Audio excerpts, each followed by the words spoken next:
윈스턴 처칠은 회복력의 본질을 간결하게 포착하여 성공은 최종적인 것이 아니며 실패는 치명적이지 않습니다. 중요한 것은 계속하는 용기입니다. 라고 말했습니다. 알버트 아인슈타인은 간단한 비유를 사용하여 삶의 여정에 대한 심오한 진실을 전달하고 균형을 유지하기 위해 인생은 자전거 타는 것과 같다. 균형을 유지하려면 계속 움직여야 한다고 말했습니다. 넬슨 만델라는 인생의 가장 큰 영광은 절대 넘어지지 않는 것이 아니라 넘어질 때마다 다시 일어서는 데 있다라고 좌절 후에 일어서는 힘을 강조했습니다. 레오나르도 다빈치는 단순함에서 발견되는 우아함을 극찬하며 단순함은 궁극의 정교함이다라고 말했습니다. 마크 트웨이는 앞으로 나아가는 비결은 시작하는 것이라고 말하며 인문의 기본 단계가 발전과 성공의 열쇠임을 강조했습니다. 스티브 잡스는 혁신의 변혁적인 힘을 강조하며 혁신은 리더와 추종자를 구별합니다. 라고 말했습니다. 엘리너 루즈벨트는 진정성을 옹호하며 당신이 옳다고 생각하는 일을 하십시오. 어차피 당신은 비판을 받을 것이기 때문입니다. 라고 말했습니다. 마하트마 간디는 당신이 세상에서 보고 싶은 변화가 되십시오라고 말하며 세상에 바라는 긍정적인 변화를 구현하도록 촉구했습니다.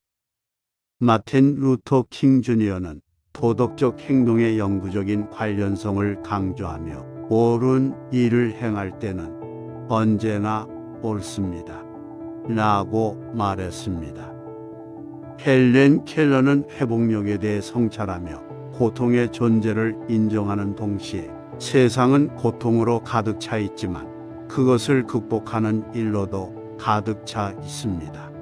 라고 말했습니다. 헬렌 켈러는 낙관주의는 성취로 이끄는 믿음이다.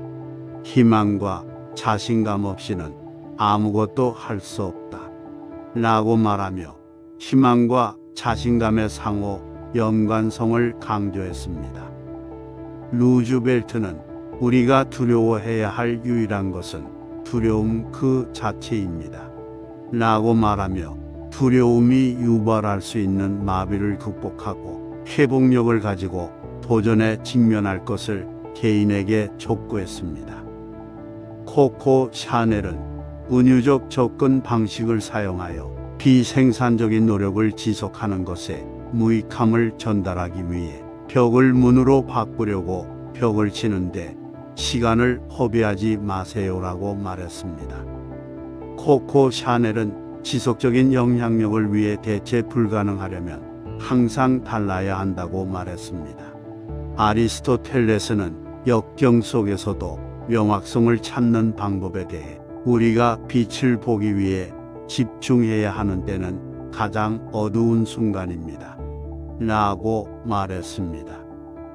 토마스 에디슨은 나는 실패하지 않았습니다.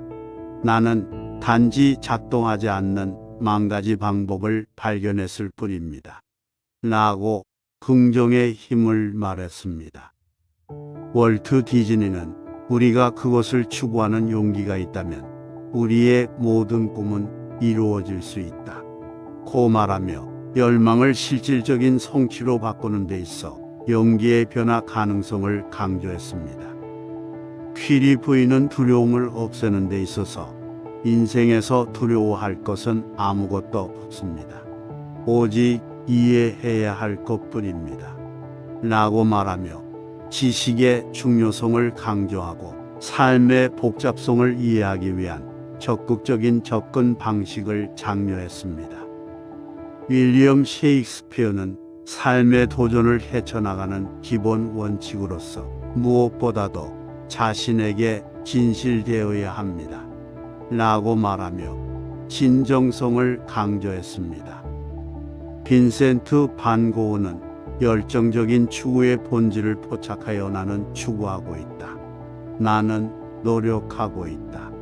나는 온 마음을 다해 그 안에 있다라고 말하며 의미 있는 노력에 필요한 온 마음의 헌신을 강조했습니다. 미국의 소설가 아인 랜드는 문제는 누가 나를 허락하느냐가 아니라 누가 나를 막느냐 하는 것입니다. 라고 말하며 한계에 도전하고 개인이 결단력과 확신을 가지고 자신의 길을 개척하도록 촉구했습니다. 스티븐 호킹은 우주의 광대한 가능성에 초점을 맞추고 삶의 도전에 대한 더 넓은 관점을 키우도록 발 아래를 바라보지 말고 별을 올려다 보아야 한다는 것을 기억하세요. 라고 말했습니다. 미국의 시인이자 배우인 마야 안젤루는 회복력의 정신을 심어주기 위해 당신은 많은 패배를 겪을 수 있지만 패배해서는 안 됩니다. 라고 말했습니다.